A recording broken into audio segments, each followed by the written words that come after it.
வேற வருது. நடுவில் பார்த்தீங்கன்னா பொதுவாகவே நான் வந்து ரொம்ப ஒரு ஸ்ட்ரெயிட் ஃபார்வர்டான ஒரு ஆள், ஒரு மனசில் பட்டதை பேசிடுவாருன்னு எல்லாருக்கும் தெரியும். ஆனால் கொஞ்சம் காலகட்டத்துக்கு அப்புறம் கொஞ்சம் வயசாக சரி, இந்த ஆன்மீகத்து மேலே ஒரு ஈடுபாடு, கடவுள்னா என்ன, நம்ம இங்கே என்ன பண்ணுறோம், என்னடா டெய்லி ஓடிட்டே இருக்கோமே, வேலை செய்கிறோம், பிறந்ததுலேருந்து வேலை செஞ்சிட்ருக்கேன். ஸோ இந்த இறை அருள் அப்படின்னா என்ன, அதை பற்றி தெரிஞ்சுக்கணும்னு சொல்லி ரொம்ப ஒரு ஈடுபாடோட ஆன்மீகத்தில் ஒரு மாதிரி போயிட்டேன். உடனே சரி, முன்ன மாதிரி பேசுறதில்ல, இந்த கோவப்படுறதில்ல, அப்புறம் வந்து என்ன சொல்கிறது தான், இந்த நிறைய விஷயங்கள் பேசுறதில்ல. அதனாலே இந்த ஃபங்க்ஷனு, ஆடியோ ஃபங்க்ஷன் இதெல்லாம் போகிறது கிடையாது. ஸோ இவர் ஆன்மீகத்தில் போயிட்டாரு அப்படின்னு சொல்லிட்டு அப்படியே சாஃப்டாக போயிடுவாருன்னு ஏதோ நினச்சிட்டாங்க போல் இருக்கு. எந்த மண்ணில் பிறந்த புள்ளடா நான்,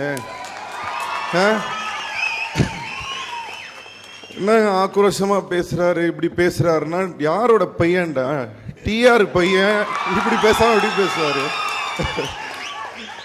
இல்லை, காமெடியாக இருக்குது, என்ன இப்படி பேசிட்டாரு அப்படி பேசிட்டாருன்னு. இதில் வேற எனக்கு நிறைய பேர் கேட்டாங்க இந்த மாதிரி, இல்லை சார் எல்லா மற்ற நடிகர்களும் வந்து எதுவுமே இதை பற்றி கமெண்ட் பண்ணாமல் கையை கட்டிட்டு சாஃப்டாக இருக்காங்க, நீங்கள் மட்டும் ஏன் இந்த மாதிரிலாம் பேசி உங்களை மட்டும் கெட்டவன் சொல்ல போகிறாங்க? டே, நீங்கள் எனக்கு புதுசாகடா கெட்டவன் சொல்ல போகிறீங்க? இது வரைக்கும் எவ்வளோ சொல்லிட்டீங்களடா, என்ன என்னை பற்றி நீங்கள் சொல்லலை, இல்லை புதுசாக என்னமோ இமேஜ் கெட்டு போயிட போகிற மாதிரி. உண்மையை பேசி கெட்டவன் பேர் வாங்குறது எவ்வளோ பெட்ரு.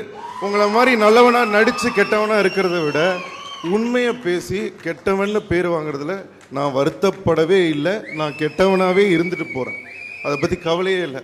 ஏன்னா நான் ஒன்றே ஒன்று தான் நான் சொன்னேன். நான் இந்த 3.5 வருஷம் வந்து நான் படம் பண்ணல, கடைசியாக வாழை இப்போ தான் ரிலீஸ் ஆச்சு, அவ்வளோ பிரச்சனை போச்சு. அப்போ நான் ஒரு பேட்டியில் இதில் கூட ஒரு மேடையில் சொல்லியிருந்தேன், நான் என்னை விட்டு எல்லாமே போச்சுங்க இந்த 3 வருஷத்தில். ஆனால் ஒரு ரசிகை என்னை விட்டு போகலங்க. தமிழ்நாட்டில் மக்களோட அன்பு என்னை விட்டு போலங்க. நான் 3 வருஷம் கழிச்சு படம் நடிக்கும் போது என் படத்தை வந்து யாரும் பார்க்காம இருந்திருக்கலாம். அப்படி இருந்திருந்தாங்கன்னா இன்னைக்கு இந்த மேடையில் நான் நின்று பேசவே முடியாது. ஆனால் அந்த படம் வாழு படம் 3 வருஷம் கழிச்சு ரிலீஸ் ஆனாலும், ஒரு லேட்டாக வந்த படமாக இருந்தாலும், என் மேலே அவ்வளோ அன்பு வச்சு அத்தனை பேர் வந்து அந்த படத்தை பார்த்தாங்க. எனக்கு அப்படி ஒரு இடத்த கொடுத்துருக்காங்க. அதுக்கு ஒரே காரணம் என்னன்னா, என்னுடைய அந்த உண்மை தான் என்னை இன்னைக்கு வரைக்கும் காப்பாத்துது. அதே மாதிரி இந்த அணிகிட்ட அந்த உண்மை இருக்கு. அந்த உண்மைக்காக தான் சிலம்பரசன் நீங்க வந்து இன்னைக்கு நின்று பேசுறேன். நான் அதை தயவு செஞ்சு மறந்துடாதீங்க. எனக்கு யாரையும் திட்டணும், இல்லை யார் மேலேயும் இல்லை அவருக்கு விஷால் மேலே ஏதோ கோவம் படுறேன். யாருங்க விஷால், எல்லாருமே என் ஃப்ரெண்ட்ஸு தாங்க. நான் அதை தான் சொன்னேன். நான் கார்த்தியாக இருக்கட்டும், விஷாலாக இருக்கட்டும், ஏன்னா பர்சனலாக இன்னொருத்தரை திட்டுறதுனால எனக்கு என்ன கிடைக்க போகுது? நான் என்ன அரசியலில் வரணுன்ற ஆசைலாம் எனக்கு கிடையாது, இன்றைக்கே சொல்லிடுறேன் நான். ஸோ அதனால் வந்து எனக்கு அந்த மாதிரி தாட் ப்ராசஸ்லாம் எதுவுமே இல்லை. ஆனால் எனக்கு நான் என்ன சொல்ல வரேன்னா, இந்த நீங்கள் என்ன வேணால் கேள்வி கேட்கலாம், என்ன வேணால் வந்து உங்களுடைய குற்றச்சாட்டாக இருக்கலாம். ஆனால் அதுக்கு ஒரு முறைன்னு ஒன்று இருக்குது, ஒரு வழின்னு ஒன்று இருக்குது.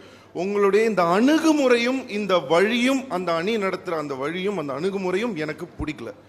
அதை ஒழுங்காக அழகாக நம்ம பேசி, நம்ம குடும்பம்னு பேசி தீர்த்துருக்கலாம். நம்ம குடும்பத்துக்குள்ளேயே நம்ம அடிச்சுக்கிறதுன்றது வெளியில் இருக்கிறவங்க பார்த்து நம்மளை பார்த்து சிரித்து கேவலப்படுத்துகிற அளவுக்கு நம்ம நடந்துக்க தேவையில்லையன்ற ஒரு கோவத்தில் தான் வந்து நான் அப்படி பேசினேனே தவிர வேறு ஒன்றுமே கிடையாது. ரெண்டாவது, சரத் சாருக்கும் சரி, ராதாரவியனும் சரி, அவரை பற்றி எல்லாரும் சொல்லிட்டாங்க. இவங்க வந்து என்னென்ன தப்பாக சொல்லிட்டாங்க. நான் சொல்கிறேன், அவங்க வந்து இன்றைக்கும் நான் இங்கே வந்து நான் நிற்கிறேன்னு சொன்னால் உண்மையிலேயே அவங்க அவ்வளோ நல்லது பண்ணியிருக்காங்க. அந்த நல்ல மனிதர்களுக்கு நல்லது தான் நடக்கும். இதை யாராலையும் மாற்ற முடியாது. இந்த அணி கண்டிப்பாக வெற்றி பெற வேண்டும். எல்லாமல்ல இறைவனை வேண்டி கேட்டுக்கிறேன். நன்றி, வணக்கம்.